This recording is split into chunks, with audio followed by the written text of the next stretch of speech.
Pushrod Fury.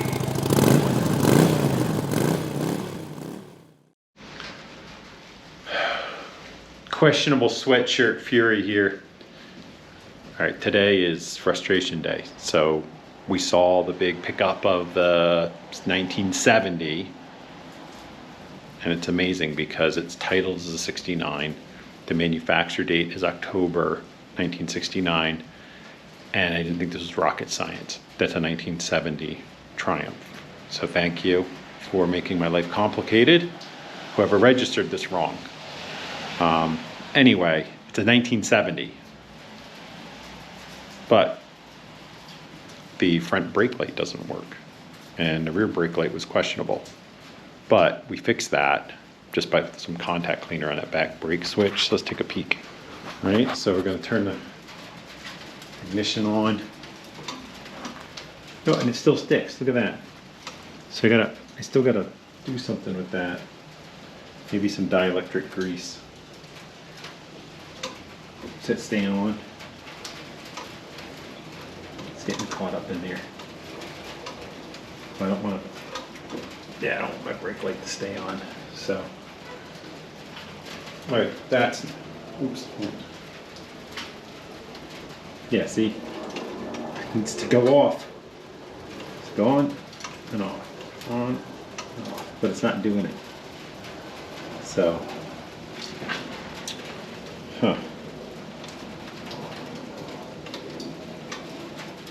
see, it's not moving freely in there. So it sticks. All right, so fix that. But what's kind of fun up front is the front brake light. It's the front brake light. Front brake switch wasn't working, and it never worked. So the guy put this together, put together a bill of goods, as they say. So I know this is gonna seem thrilling here, but this is the front brake switch, and it's super simple, right? It's got, let me turn the camera on so you can look at my face. But,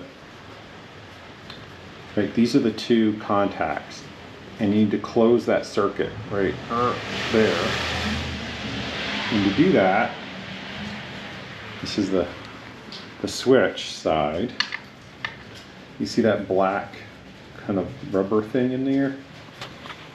Let's tap him out. There we go.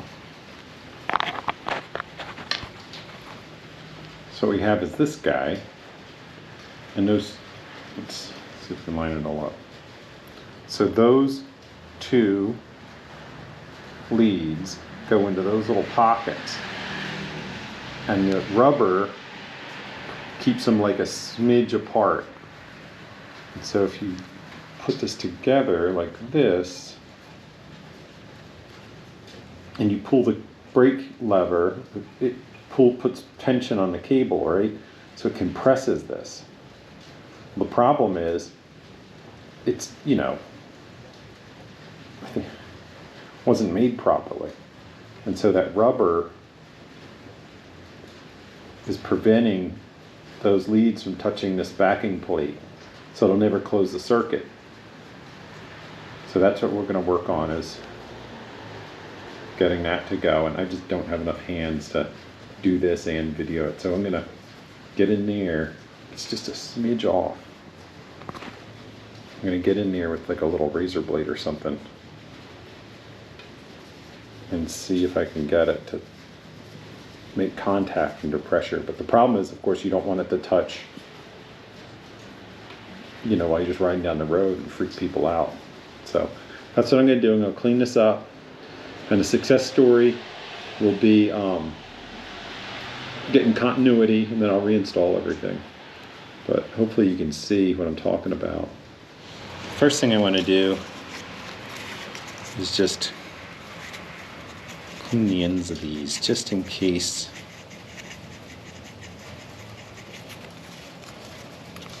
there's just some corrosion on there that's getting in the way of the good connection.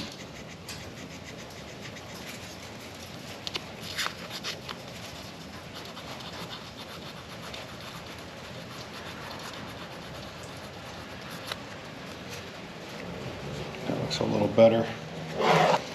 And then I'm also going to clean where they connect here. I kind of ran a razor blade on it, but let's see if this makes a difference. Oh.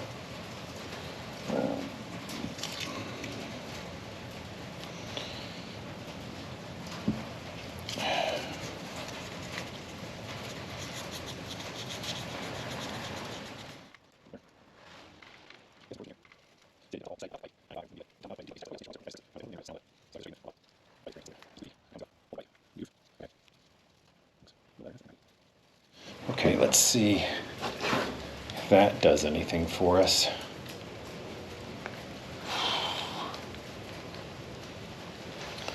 All right.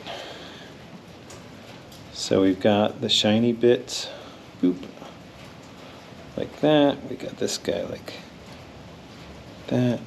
Will it ever really make contact? I'm not confident that it will. Just a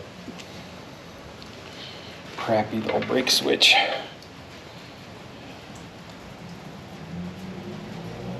See that? Let's test it. All right.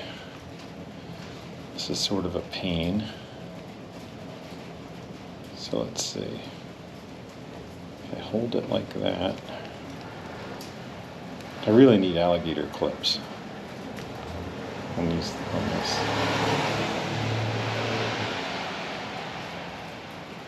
No matter how hard I press on it, I can't really seem to get it down to zero resistance.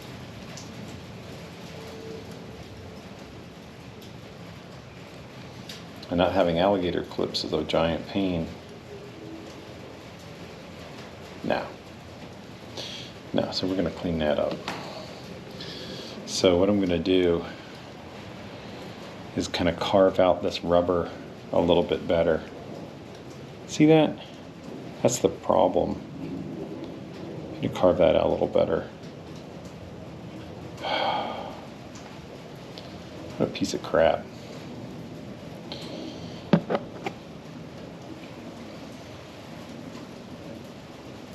So I'm sure someone's going to be like, you can't do that.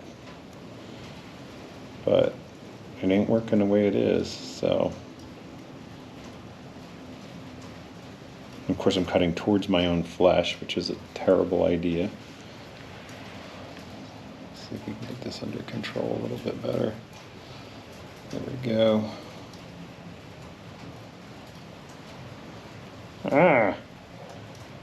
Do not do this at home.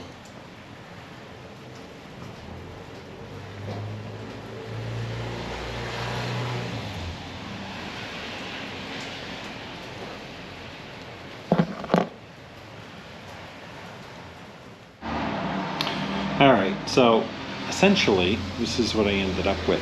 Ugly, but what are you gonna do? So there's just too much material to compress. Like you'd have to be like locking up the front end to compress all this. So I hacked it apart. It looks like total shit. But it's less material now and it compresses more easily. It should work. So I tested it. I can compress it and get a closed circuit across those two. So now I'm going to reassemble it and we'll see how it goes. All right. All right. So I ran the cable up here again, and you kind of have to get it through there. I need a camera crew, I guess, because I stuck at this camera positioning stuff. But okay, but you got to connect the brake light. I mean the brake switch to make it work. That's one thing that's a certainty, right? If it's not plugged in, it isn't gonna work. So okay, so I got that plugged in, and turn the key on. Hey, there you go, look at that. Yay! Brake light's fixed. Look at that. Just because it was just too stupid before. And what a rudimentary little switch, but like, I'm so thrilled that it works. Now, to address this, so you see that the switch, oops. See, it stays on.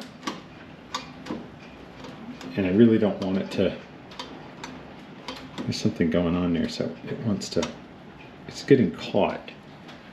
Here, watch. See, and then watch when I just push on it. See, it's getting caught a little bit. So I think I want to, you can WD-40 that. So let's go get some. So I put some WD-40 on both sides of that.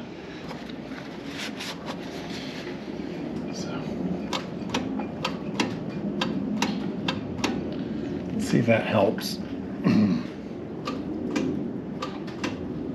Yep, just needed a little lubrication. So the lights are working great. So we got the rear brake pedal works.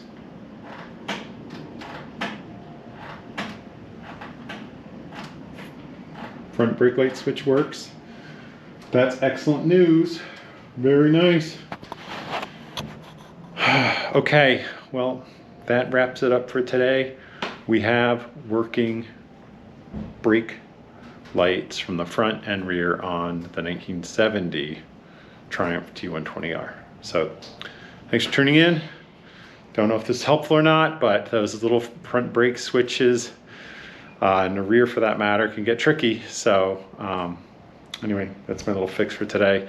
The front one kind of ugly, but you know, you just hack away at it until you have that right amount of resistance in that piece of rubber, or you know, physical resistance, but so it still keeps those tabs from making contact with the conductor plate.